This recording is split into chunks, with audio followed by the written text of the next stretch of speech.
What's up, guys? It's Vikren, and welcome to the first ever Weekly 5 on Vikren. 5 minutes, 5 topics, and everything you need to know on gaming this week. Let's go. The biggest story of this week is a disaster for Microsoft. Forza Horizon 6 just suffered a massive leak. Apparently, an unencrypted version was accidentally pushed to Steam preloads, and now the full 155 gig game is all over the internet.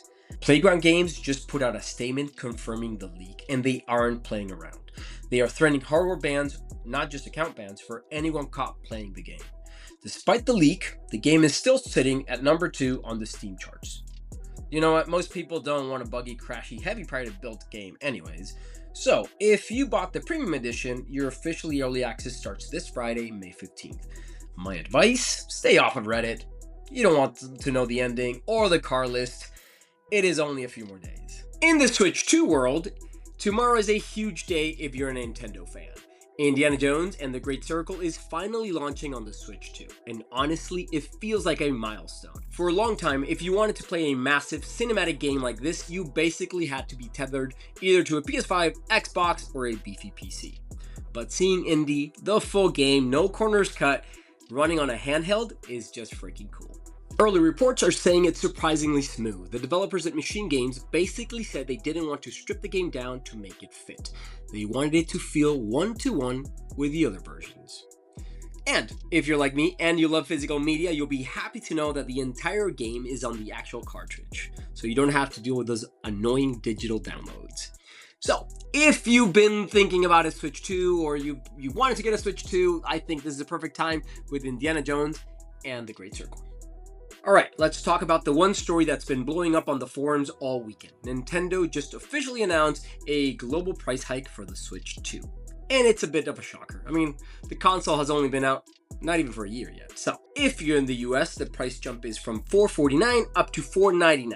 That is a $50 hit. Canada and Europe are seeing similar bumps.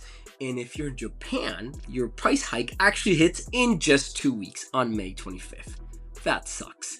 Why now? Nintendo's blaming the market conditions, which is basically code for AI boom. All those big tech companies are buying up the memory chips that go into these consoles, driving costs through the roof. Here's the only silver lining.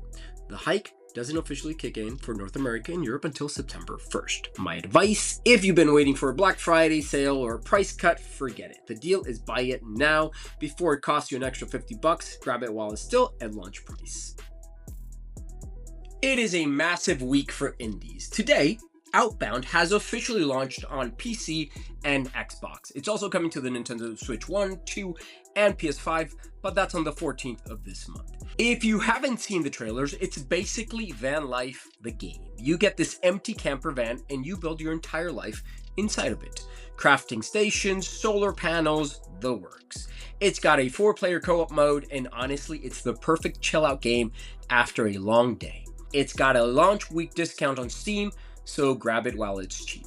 Also, if you want something a bit more stressful, Subnautica 2 hits early access this Thursday, May 14th. It's on Game Pass day 1, and the big draw this time is the 4-player co-op. If you haven't played the first one, it's currently on sale. But honestly, just wait for Thursday and jump into the sequel with your friends.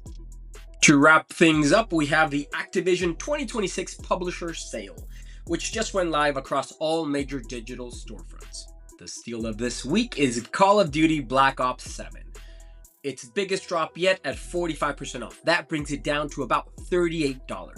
If you were waiting for the Season 1 Reloaded update to drop before buying, this is your signal. The multiplayer is in a great spot right now, and for under $40, it is pretty much a no-brainer. And the fail of the week, on the flip side, we have to talk about Crash Team Rumble. It's still being listed at full price or a very small discount in some regions, despite the player count being almost non-existent. Save your money. Don't buy into a multiplayer game that's pretty much a ghost town. Wait for it to hit a 90% off sale or go free to play, which feels inevitable at this point. And that's a wrap. That's the first ever Weekly 5. It's been a crazy week to start this series, especially with that Nintendo price hike. But I gotta know, before I go, Are you guys actually going to go out and grab a Switch 2 or before the September deadline? Or are you just going to wait it out and see if the holiday games are worth the extra $50? Drop a comment below and let's talk about it. I'll be dropping these every Monday, so hit that like button and subscribe. As always, this is Vikren. Thanks for watching, and I'll see you in the next one.